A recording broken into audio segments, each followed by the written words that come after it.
का? ना, एकदम रिचार्ज हो गई थी। जल्दी चल, नहीं तो हमने डिस्चार्ज हो चल, चल। जाएगी। मैडम छोटा रिंग है। बैठा, चला।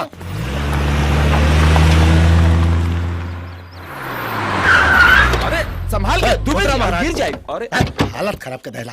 आई कोतवाली थाना संग्राम।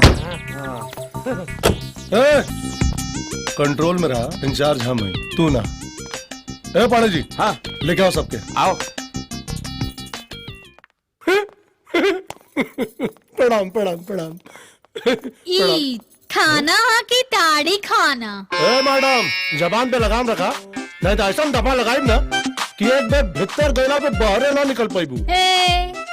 अगर हम भीतर आइब नु ना तना थाना लगी ना केस, सीधा एनकाउंटर। अरे भाई केकर पूजा हो रहा बा? एजा के देवता है यहाँ के। अरे तो प्रणाम करा महाराज। सर प्रणाम। देवता ना राक्षस कहीं। ई मुकामा सिंह के फोटो है।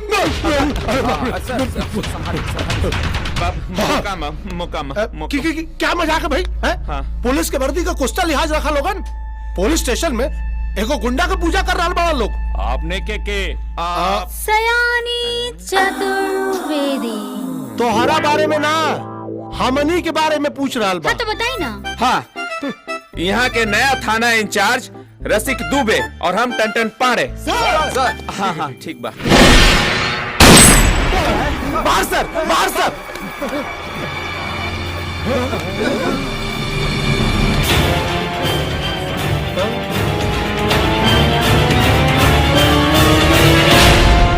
मार देनी रे नरेश तिवारी के।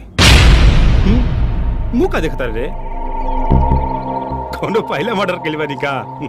ना मारनी है कहेला।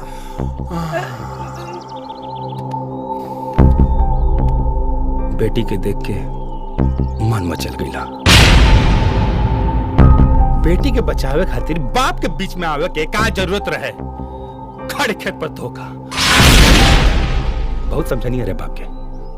वो मानल है ना, काटते नहीं है। ले रिपोर्ट लिख ले। सरकारी लोग हवा लोग।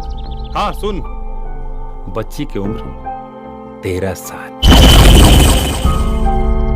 लिख ले। अपने के परिचय? मोकामा बाबू के खास आदमी। अब हमके हमारे परिचय खुद बता का पड़ी।